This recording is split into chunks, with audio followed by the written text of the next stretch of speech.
Thank you. I declare open the public hearings for the Electoral Matters Committee inquiry into the conduct of the 2022 Victorian state election.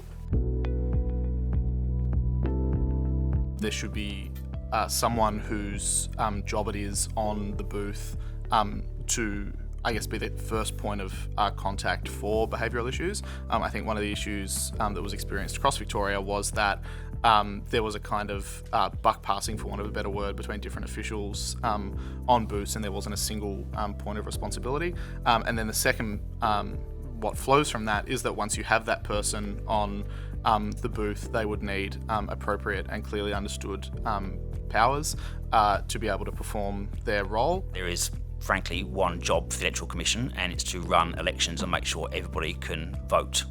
And we are fully supportive of the efforts to engage with disengaged parts of our community, whether it's homeless people, younger people, or Aboriginal and Torres Strait Islanders. That is a very worthy exercise, but the fact is there were hundreds of people across Victoria in November last year who went to vote on election day, and there were no ballot papers there.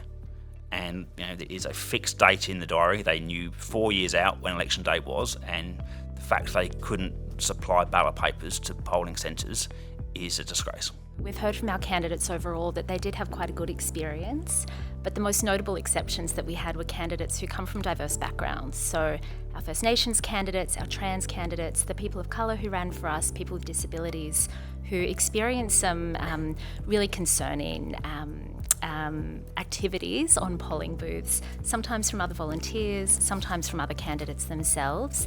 And we also have some recommendations about addressing that so that we can continue to allow people from all backgrounds to participate in democracy and hopefully stand alongside you all in Parliament. I myself saw parties who were yelling at other parties, taking affront with their policies, denigrating them for how can they agree with these policies. So there was a lot of this sort of behaviour which was making voters quite uncomfortable. Problematic conduct that we experienced was mostly from parties that are not likely to be influenced or affected by regulation. So I don't suggest that there's any regulation that would resolve that.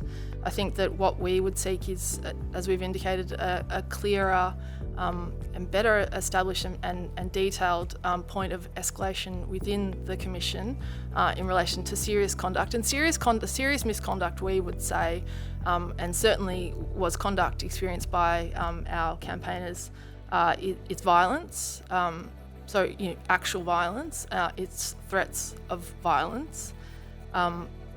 Those matters, we would seek to have a clear escalation point within the Commission to agitate those. On some occasions, the Commission may have had staff that didn't quite fully understand the participation of parties and party workers is a good thing, is that all of us are members of parties, and we all give up a lot of our time and effort and do this voluntarily to be part of a democracy that is vibrant and free and contested. That's a good thing. And so I think that whilst I accept that passions come high sometimes, and sometimes our volunteers can get a little too excited, a little bit too passionate, on the whole, most people who are involved in particularly working at polling booths or pre-poll locations generally behave very well and should be commended for their service to Victorian democracy.